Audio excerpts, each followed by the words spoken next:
Hello po, good evening sa inyong lahat mga mamamayang. Magluluto po tayo ngayon ng lemongrass chicken. Hihiwain muna natin itong lemongrass natin ng maninipis na hiwa.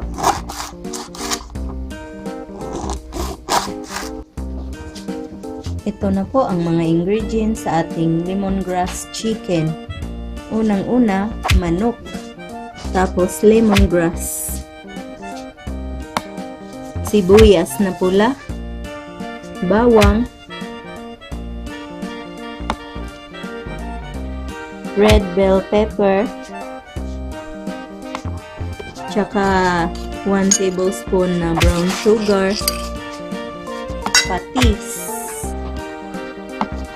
tapos ground black pepper, cilantro. Tapos maglalagay rin po pala tayo ng 2 tablespoon na mantika, olive oil. O umpisahan na po natin ang pagluluto. Ayan na po mga mamamayang, maglalagay na po tayo ng mantika sa ating kawali. 2 tablespoon po ang mantika na ilagay niyo.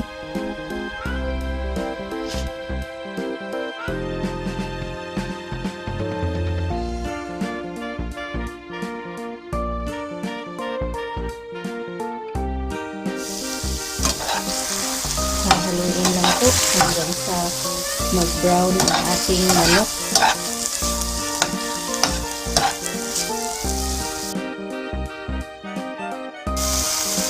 Ngayon po medyo na-brown na ang ating manok ay tatanggalin po muna natin to sa kawali.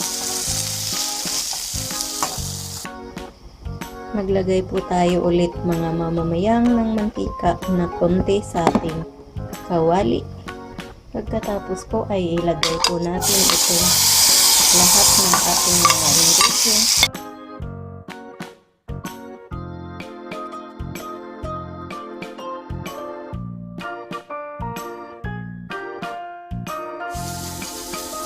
Tapos maglalagay po tayo ng 1 tablespoon na patis.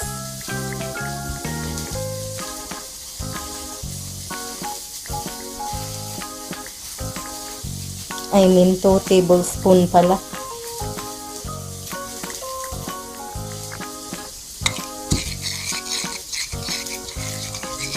Ayan po. Ay, pwede nang ibalik itong chicken sa loob ng kawali. Ayan na po. Tapos po mga mamamayang, ilagay na po ang inyong mga sauce sa inyong kawali, yung brown sugar po at ang patis. Pinaghalo ko na lang po kasi isang kawali lang naman ang lalagyan nito. So, yan po.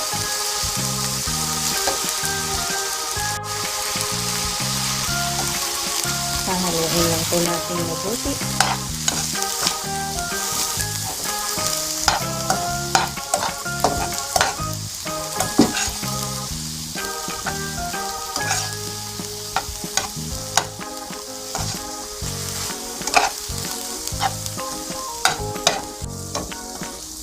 Ayan na po, luto na ang ating lemongrass chicken.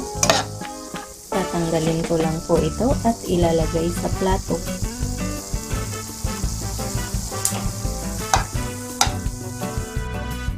Maglalagay lang po tayo ng kaunting ground black pepper. Ayan po.